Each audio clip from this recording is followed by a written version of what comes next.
ഈ പിണറായിയും ഈ സതീശനും ഒത്തൊരുമിച്ചാൽ 2026 തെരഞ്ഞെടുപ്പ് കഴിഞ്ഞാൽ ഈ ഭൂമിയിൽ ഞാനുണ്ടാവില്ല.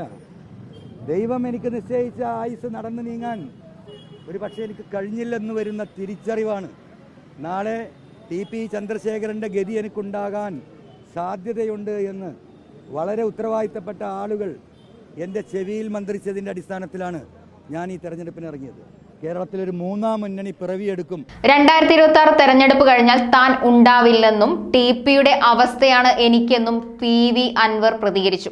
വോട്ട് അഭ്യർത്ഥിച്ചുകൊണ്ടാണ് PV അൻവർ മാധ്യമങ്ങളെ കണ്ടത്.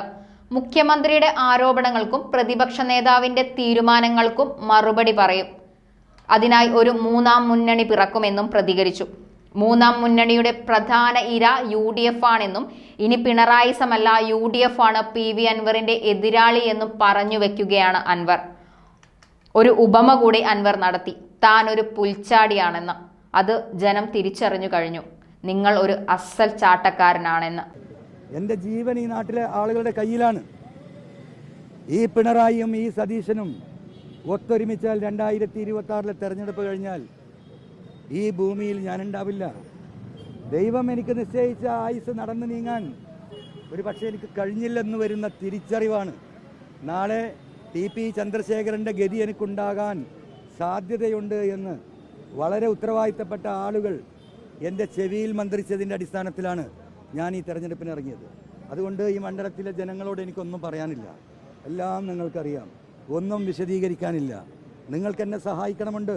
ഇന്ന് നടന്ന റാലിയിൽ പങ്കെടുക്കാൻ 10,000 ഇവിടെയുണ്ട്. അവരൊക്കെ പാവപ്പെട്ടവരാണ്, അവർ കർഷകരാണ്, അവർ തൊഴിലാളികളാണ്.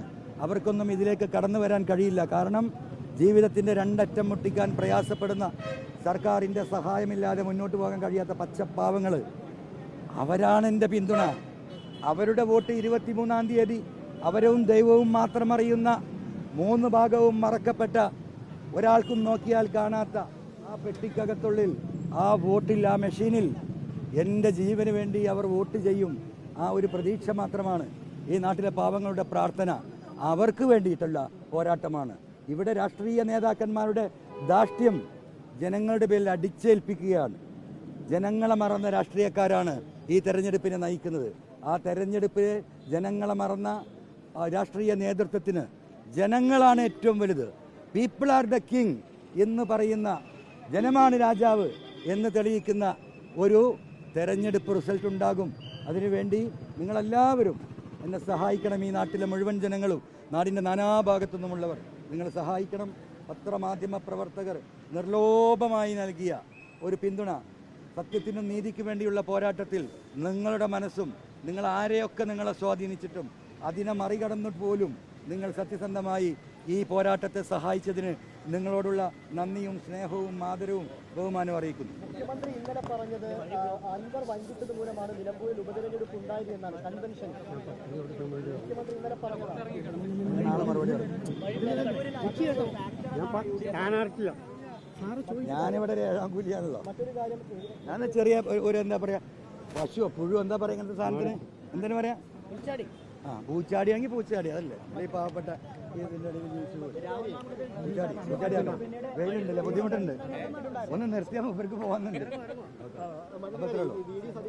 മുഖ്യമന്ത്രിയുടെ നടത്തിയ എല്ലാ ആരോപണങ്ങൾക്കും, ഇന്നലെ നിലമ്പൂരിൽ വന്ന് നടത്തിയ അടിസ്ഥാനരഹിതമായ എല്ലാ ആരോപണങ്ങൾക്കും നാളെ വിശദമായി നമ്മൾ ഇരുന്ന് അതിനെക്കുറിച്ച് കൃത്യമായ പത്രസമ്മേളനം നടത്തുന്നുണ്ട്.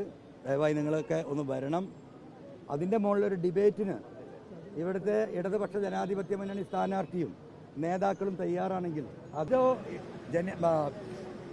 ജനകീയ പ്രതിപക്ഷ പ്രതിരോധ മുന്നണി, പ്രതിപക്ഷ നേതാവ് ഏറ്റെടുക്കേണ്ട വിഷയങ്ങൾ ഇന്ന് ഒളിച്ചോടുന്ന പ്രതിപക്ഷ നേതാവിനെതിരെ കേരളത്തിൽ അങ്ങോളം ഇങ്ങോളം ഈ മുന്നണി വ്യാപിക്കാൻ പോവുകയാണ്. അതിൻ്റെ തുടക്കം എന്ന നിലയ്ക്ക് ഇന്നലെ വൈകുന്നേരം ഒരിക്കലും പ്രതീക്ഷിക്കാതെ നിൽക്കുമ്പോഴാണ് ഈ പഞ്ചായത്തിലെ നിലമ്പൂർ മണ്ഡലത്തിലെ വിവിധ ആളുകൾ, ജില്ലയിലെ വിവിധ ആളുകൾ, നേതൃത്വം ബന്ധപ്പെടുകയും ഞങ്ങളെല്ലാം നിങ്ങളെ പിന്തുണയ്ക്കാൻ തയ്യാറാണ്. നമുക്കിങ്ങനെ ഒരു ജനകീയ പ്രതിരോധ മുന്നണി ഈ പ്രതിപക്ഷത്തിനെതിരെ വേണം. ഒരു മൂന്നാം മുന്നണി കേരളത്തിൽ ഉദയം ചെയ്യണമെന്ന് ആഗ്രഹിക്കുന്ന ഒട്ടനവധി നേതാക്കളും സാമൂഹിക സാംസ്കാരിക സംഘടനകളും എല്ലാം ഇതിൻ്റെ പിന്നിൽ അണിചേർന്ന് ഞങ്ങളൊരു മനസ്സായി കേരളത്തിലൊരു മൂന്നാം മുന്നണി പിറവിയെടുക്കും.